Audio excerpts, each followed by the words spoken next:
If you're a little late in the game getting to your Christmas quilts this year, like I am, start cutting up your pre-cuts, and then bam, bam, bam, you'll have quilts before you know it. So I'm just going to set that there. That's my 10-inch. Now I'm going to cut a 5-inch, and I'm going to put it right on the line because I don't need to add extra. I already have a good straight line right here.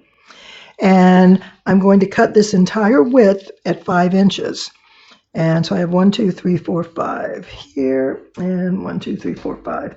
Now, when you're doing a lot of layers and you're cutting with your rotary blade, whether it's the large one like this or the smaller one, you know how we often, when we cut, we kind of keep our wrist down so our hand is almost parallel with the table? Well, when you're cutting a lot of fabrics, you need to put a little bit of extra pressure, and all you have to do is lift your elbow up, and then your hand is coming down at more of an angle, and you'll be surprised how much easier it is to cut widths of fabric.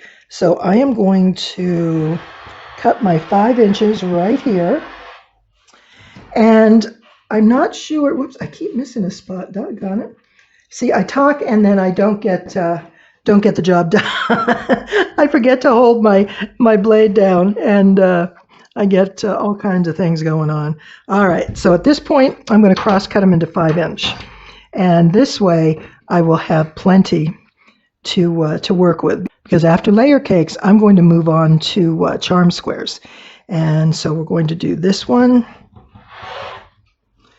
And 1, 2, 3, 4, 5. You know what I've learned over years of cutting on a mat is when you're cutting at your 5-inch, don't always line your blocks up so that they cut all the time on this line. I actually created a divot in my, my mat, my previous mat, because I kept cutting in the same place, 5, 10, 15, 20, to cut my charm squares.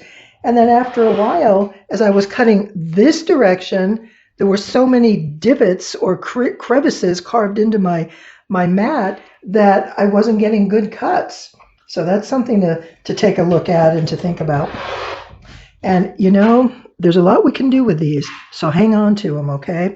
We'll talk about this another time, but right now, for scrap purposes, these can be wonderful. Okay, so there are my charm squares. So I have 12 layers, and I have 2 piles of layer cakes here, so that's 24 layer cakes, so that's half a layer cake bundle. And here, I was able to cut 4 out of 12 is 48, and there's 42 in a charm pack, so you have an entire charm pack plus a few.